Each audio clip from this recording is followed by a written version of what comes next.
In today's installment of Beyond the Dream, we focus on the legacy of the civil rights legend Nelson Mandela. His daughter visited New York this past week to attend an event honoring her father's lasting impact as South Africa's first black president. I think my father preached in a manner of speaking the gospel about peace and reconciliation. My father has always believed that you can overcome anything through peace and reconciliation. And I think that's a great part of his legacy. Princess Zenani is the daughter of the man considered to be the father of South Africa, Nelson Mandela.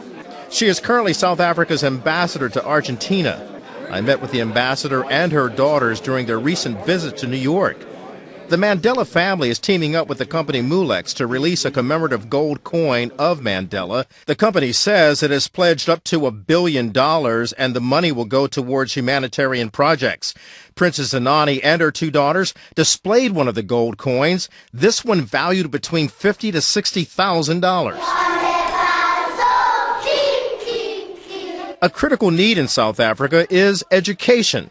President Mandela's granddaughters explained to me, with the money raised from the Mandela gold coins, they will be able to build more schools, provide more books, more supplies, and help more children escape poverty through the power of a good education.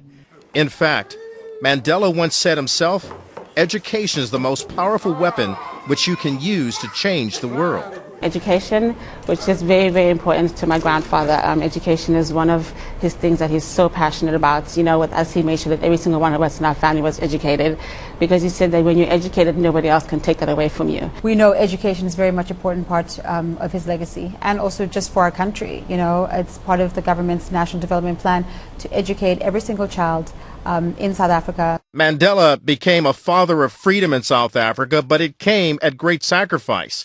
He spent 27 years of a life sentence in prison before being unconditionally released by then-President F.W. de Klerk. Mandela helped to abolish apartheid, and after becoming South Africa's first black president, he brought healing to a racially divided nation. South African officials say Mandela is now fighting a lung infection at the age of 95. Doctors now treating him at his home. The Mandela family tell me while this is a difficult time for them, they are comforted by the kind regards they are receiving from people around the world. I, for instance, when I travel and they hear whose child I am, people just say, I just want to touch you because you're part of him. Honestly, I really feel very loved, and I'm sure the kids will tell you.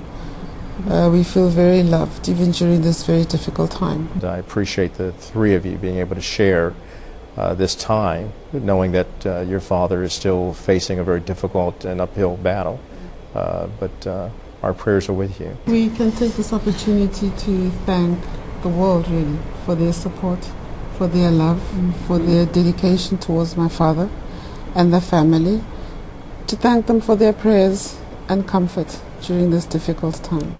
And members of the Mandela family giving a personal reflection of their father and grandfather, Nelson Mandela. Of course, Julie, we wish them all well, but what an incredible legacy he's going to be leaving. It really is amazing, and worldwide support. I mean, it doesn't seem that there's a place in this world that doesn't have something to reflect on when it comes to the history that he has brought. His imprint is everywhere. Yeah, it certainly is. All right.